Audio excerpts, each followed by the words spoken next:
শ্রেণী তথ্য ও যোগাযোগ প্রযুক্তি। তো আজকে আমরা সমাধান করব। এই যে দেখো, এটি হচ্ছে তৃতীয় অধ্যায়, তথ্য ও যোগাযোগ প্রযুক্তির নিরাপদ ও নৈতিক ব্যবহার। তো এটি হচ্ছে তৃতীয় অধ্যায়, আমরা সমাধান করব পুরো তৃতীয় অধ্যায় যা যা আছে, ঠিক আছে। যেমন এখানে একটি বক্স আছে, আমরা এটি সমাধান করব।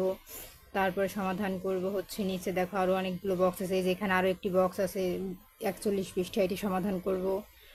তারপরে মানে পুরো তৃতীয় অধ্যায় যা আছে আর কি সব কিছু একটি ভিডিওতে সমাধান করব। এই 44 পৃষ্ঠার এই বক্সটি সমাধান করব। তারপরে আমরা সমাধান করব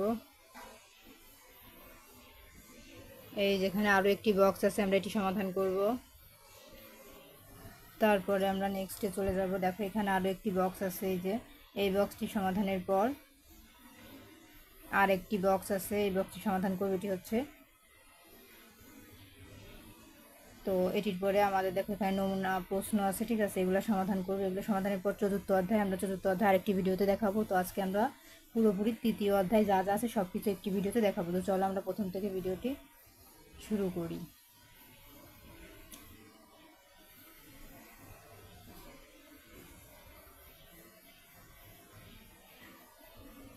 এই যে আমাদের সর্বপ্রথম কিন্তু এটা ছিল, ঠিক আছে।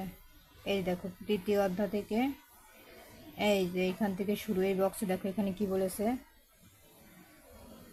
এই যে দেখো এখানে বলেছে দলগত কাজ। হ্যাঁ, এখানে বলেছে এই যে হঠাৎ একদিন সারা পৃথিবীর নেটওয়ার্ক অচল হয়ে গেলে পৃথিবীতে কি ধরনের বিপর্যয় নেমে আসবে কল্পনা করে তা বর্ণনা করো, ঠিক আছে। কল্পনা করে তা বর্ণনা করতে চলো আমরা উত্তরটি দেখে নিই।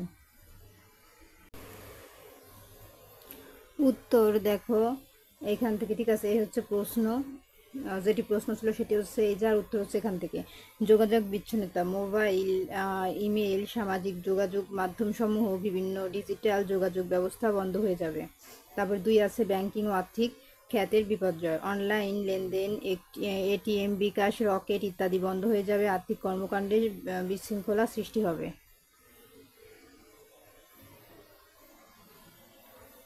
তারপরে দেখো এখানে আছে 3 নাম্বার, ব্যবসা বাণিজ্যের স্থবিরতা, e commerce, online shopping, share বাজার ইত্যাদি কার্যক্রম থেকে থমকে যাবে। তারপর আছে দেখো স্বাস্থ্যসেবা ব্যাহত, হাসপাতাল ও স্বাস্থ্য খাতে ব্যাহত, ইন্টারনেট নির্ভর যন্ত্রপাতি ও তথ্য আদান প্রদান বন্ধ হয়ে যাবে। 5 নাম্বার, শিক্ষাক্ষেত্রে সমস্যা, online class, e learning, digital content, শিক্ষার্থীদের প্রবেশাধিকার বন্ধ হয়ে যাবে। পরিবহন ও যোগাযোগ ব্যবস্থায় সমস্যা, air traffic control, railway signalling, GPS ইত্যাদি ব্যাহত হবে। গবেষণা ও তথ্য সংগ্রহের জটিলতা, তথ্য ভাণ্ডার, অনলাইন লাইব্রেরির ক্লাউড সিস্টেম বন্ধ হয়ে যাবে। 4, সাইবার নিরাপত্তা ও প্রশাসনিক নিরাপত্তা, এই প্রশাসনিক জটিলতা, অনেক সরকারি ও বেসরকারি প্রশাসনিক কার্যক্রম বন্ধ হয়ে যাবে। সারসংক্ষেপ হচ্ছে নেটওয়ার্ক ছাড়া আধুনিক পৃথিবী অচলের অচলাবস্থায় জীবনযাত্রা স্থবির হয়ে যাবে। বিশাল অর্থনৈতিক ও সামাজিক বিপর্যয় দেখা যাবে। তো আমাদের কিন্তু এটি কমপ্লিট, ঠিক আছে। এই বক্সটি কমপ্লিট। এখন আমরা নেক্সটে চলে যাব। দেখব কি আছে। এই যে নেক্সট, এটি হচ্ছে 41 পৃষ্ঠা, আরও একটি কাজ আছে, দেখায় মার্ক করে দলগত কাজ। এখানে বলেছে ক্ষতিকর সফটওয়্যার কেন তৈরি করা উচিত নয়, দলে আলোচনা করো, ঠিক আছে। তো চলো আমরা উত্তরটি দেখে নিই।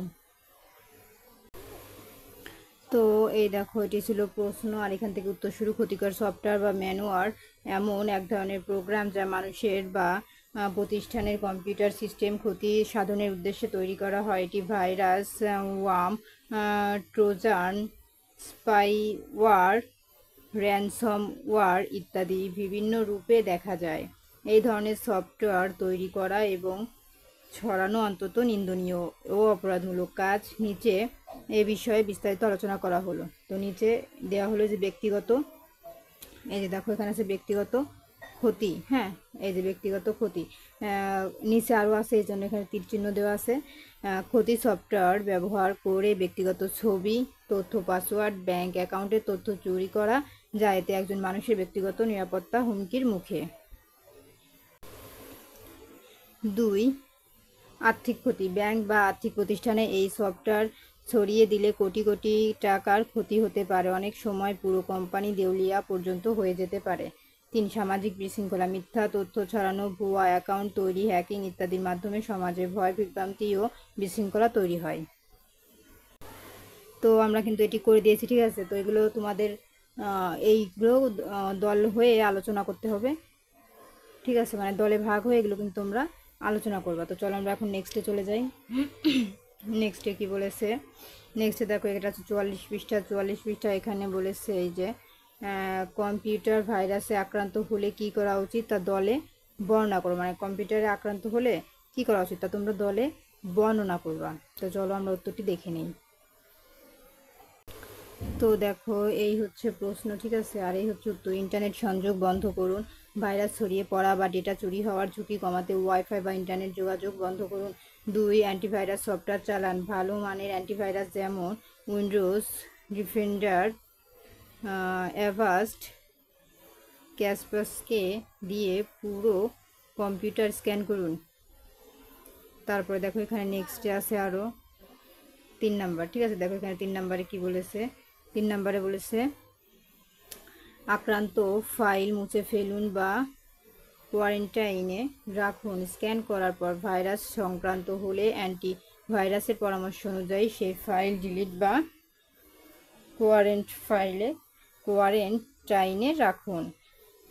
তো চলো উত্তরটি শেষ। তো আমাদের কিন্তু এটি কমপ্লিট, ঠিক আছে। তো তোমরা এই উত্তরটি দলে আলোচনা করবা। যদি তোমাদের শিক্ষকরা বলে যে হ্যাঁ তোমাদের আলোচনা করতে হবে, আলোচনা করবা তবেই, আর না করলে দরকার নাই, ঠিক আছে। তো চলো আমরা এখন নেক্সটে চলে যাব। দেখো নেক্সটে আরও একটি কাজ আছে, এই যে আমি দেখাই, এখানে বলেছে ম্যানুয়াল ভাইরাস ও হ্যাকিংয়ের মধ্যে দলগত পার্থক্য দলে আলোচনা করে বর্ণনা করো। তো চলো আমরা উত্তরটি দেখে নেই। এখানে বিষয়, ঠিক আছে, এখানে ম্যানুয়াল দেওয়া আছে আর ভাইরাসে যেখানে আমি দেখাচ্ছি। তো সর্বপ্রথমে যেখানে আছে সংজ্ঞা, প্রকৃতি, কাজ, উদাহরণ, সম্পর্ক। ম্যানুয়াল, হ্যাঁ, ম্যানুয়ালের কাজ কি?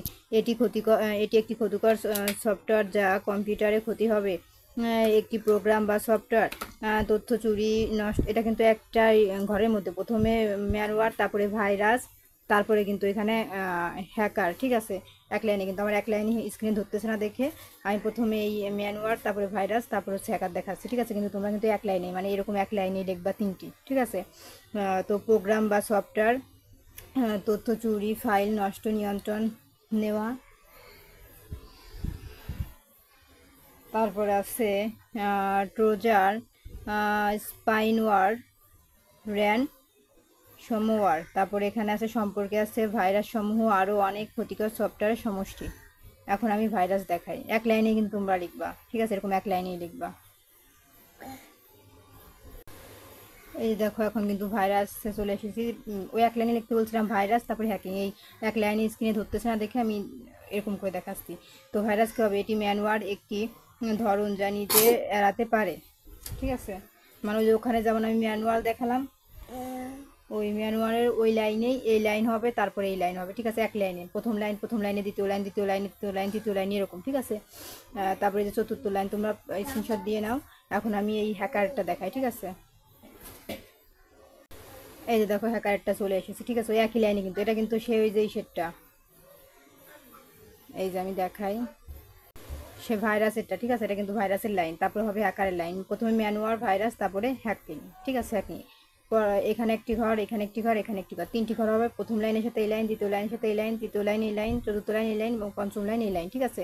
তো একটি ঘরে 3টি লাইন দেবো, আমি তোমাদের দেখিয়ে দিয়েছি। তো চলো আমরা নেক্সট পেজে চলে যাই। তো আমাদের কিন্তু এটি কমপ্লিট, ঠিক আছে। তো চলো এখন আমরা নেক্সটে চলে যাব। নেক্সটে দেখা যাক কী আছে। এই দেখো নেক্সটে আমাদের আরও একটি কাজ দিয়েছে। দেখো এখানে কি বলেছে, সাইবার অপরাধের বিরুদ্ধে প্রচারণার জন্য একটি পোস্টার তৈরি করো, ঠিক আছে। তো সাইবার অপরাধের কাজ কেটে মিলে তোমরা একটা পোস্টার তৈরি করবা, ঠিক আছে।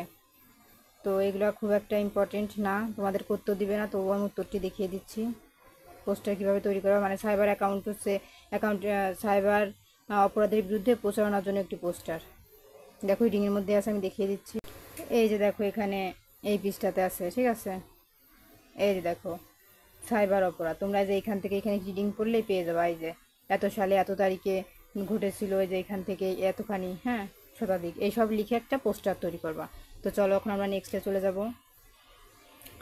নেক্সটে দেখা যাক কি আছে। পুরো তৃতীয় অধ্যায়কে সমাধান করবো। তো এখানে আছে এই কাজটি। এখন দেখো এখানে কি লেখা আছে। এখানে আছে তথ্য প্রযুক্তি ব্যবহার করে একটি দুর্নীতি পরায়ণ মানুষকে ধরা হয়েছে। এর উপর ভিত্তি করে একটি ছোট নাটিকা মঞ্চস্থ করো। মানে এটি একটি নাটিকার কথা বলেছে, এটা কোনো উত্তর বলে না যে উত্তর করো। তো চলো এখন আমরা নেক্সটে যাবো। তোমরা একটি নাটিকা সাজাবে, মানে নাটক সাজাবে এরকম। তারপর দেখো এখানে আছে আমাদের টিক চিহ্ন, তারপর আছে কিছু প্রশ্ন। তো চলো আমরা প্রথমে এই টিক চিহ্নগুলোর উত্তর দেখে নিই। তো দেখো এখানে প্রথমে বলেছে কোনটি ক্ষতিকর সফটওয়্যার, তাহলে সঠিক উত্তর কি হবে? এই যে ট্রোজান হর্স। তারপরে 2 নাম্বার আছে এথিক্যাল হ্যাকার হলো ব্লু হ্যাট হ্যাকার, ঠিক আছে। তারপর নেক্সট 3 নাম্বার আছে পাসওয়ার্ড। এই যে পাসওয়ার্ড নিরাপত্তায় আমাদের কি হবে? 3টি প্রয়োজন, ঠিক আছে, ঘ হবে। তো এখন আমরা নেক্সটে চলে যাব। নেক্সটে এখানে বলেছে নিচের লেখাটি পড়ে, ঠিক আছে। এখানে বলেছে এই যে বলেছে নিচের লেখাটি পড়ে 4 ও 5 নম্বর উত্তর দাও। মানে এই লেখাগুলো আমরা পড়ে 4 ও 5 নম্বর উত্তর দেবো। তো দেখো 4 নম্বরে বলেছে পাঠ্যপুস্তকের তথ্যের আলোকে কোন পাসওয়ার্ডটি বেশি উপযোগী? 2। তারপরে 5 নম্বরে বলেছে উপযোগী পাসওয়ার্ডটি ছাড়া অন্যগুলো ব্যবহার করলে কি হবে? এই যে খ হবে প্রথমভাবে অন্যেরা সহজেই পাসওয়ার্ডটি জেনে যেতে পারবে, গোপনীয়তা নষ্ট হতে পারে। তো আমাদের 5টি কমপ্লিট। এখন আমরা চলে যাব প্রশ্নে। দেখো এখানে প্রশ্ন দিয়েছে কয়টি? এখানে প্রশ্ন দিয়েছে 6, 7, 8, 9। বলেছে তোমার কম্পিউটারে ভাইরাস আক্রান্ত হলে কী ব্যবস্থা গ্রহণ করবে? পাসওয়ার্ড ব্যবহারে 5টি সুবিধা লেখো। তথ্য ও যোগাযোগ প্রযুক্তি দুর্নীতি নিরসনে ব্যাপক ভূমিকা রাখতে পারে, ব্যাখ্যা করো। কোন কোন কাজ সবাই অপরাধ হিসেবে গণ্য? তো চলো সাইবার অপরাধ হিসেবে গণ্য। তো চলো আমরা এই 4টি প্রশ্নের উত্তর দেখে নেই। তো এই দেখো আমাদের প্রশ্ন, ঠিক আছে। তোমার কম্পিউটার ভাইরাসে আক্রান্ত হলে নিচের ব্যবস্থা গ্রহণ করবে, মানে উত্তর হচ্ছে এখান থেকে শুরু। প্রশ্ন এখানে তোমাদের দেওয়া থাকবে, ওই যে এখানে প্রশ্ন ছিল, আমি এখান থেকে উত্তর শুরু করেছি। অ্যান্টিভাইরাস সফটওয়্যার দিয়ে স্ক্যান করা, আমি এখানে প্রশ্ন দিই নাই, শুধু উত্তরগুলো দিয়েছি, ঠিক আছে। ভাইরাস শনাক্ত হলে ডিলিট বা কোয়ারেন্টাইন করা, সফটওয়্যার আপডেট করা, সন্দেহজনক ফাইল ডাউনলোড না করা, ইন্টারনেট ব্যবহারে সতর্ক অবলম্বন। তো চলো আমরা এখন 7 নম্বর প্রশ্নের সমাধান দেখব। এই যে দেখো এখানে 7 নাম্বার নিচে আছে। এই যে দেখো এখানে বলেছে পাসওয়ার্ড ব্যবহারের 5টি সুবিধা। 1, ব্যক্তিগত তথ্য সুরক্ষিত থাকে। 2, অনুপ্রবেশকারী আটকানো যায়, ব্যক্তিগত ফাইল নিরাপদ থাকে। 4, ইমেইল বা অ্যাকাউন্ট হ্যাকিং থেকে রক্ষা। 5, পরিচয় গোপন রাখা যায়। তো চলো আমরা এখন 8 নাম্বার প্রশ্নের সমাধান দেখব।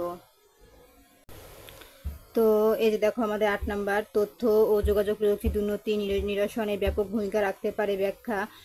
ডিজিটাল লেনদেন ও রেকর্ডের মাধ্যমে স্বচ্ছতা আসে, দুর্নীতি কমে এবং নজরদারি সহজ হয়। অনলাইন দরপত্র, ই গভর্নেন্স ও তথ্যের উন্মুক্ততা দুর্নীতি প্রতিরোধ করে। এখন 9 নাম্বার প্রশ্নের সমাধান দেখব। দেখো এখানে 9 নাম্বার প্রশ্নে কি বলেছে। দেখো 9 নম্বরে বলেছে নিচের কাজগুলো সাইবার অপরাধ হিসেবে গণ্য। মানে বলেছে কোন কাজগুলো সাইবার অপরাধ হিসেবে গণ্য, প্রশ্ন ছিল। তো উত্তর হবে হ্যাকিং। 2, ভাইরাস ছড়ানো। 3, ব্যক্তিগত তথ্য চুরি। 4, মিথ্যা তথ্য ছড়ানো। 5, অনলাইনে প্রতারণা। তো আমাদের এগুলো কমপ্লিট। চলো আমরা আমাদের হোম পেজে। তো তো এই দেখো কোন কোন কাজ সাইবার অপরাধ হিসেবে গণ্য, আমরা কিন্তু উত্তরগুলো দেখিয়েছি, আমরা এই সব উত্তরই দেখিয়েছি। তো আজকের মতো এই পর্যন্তই।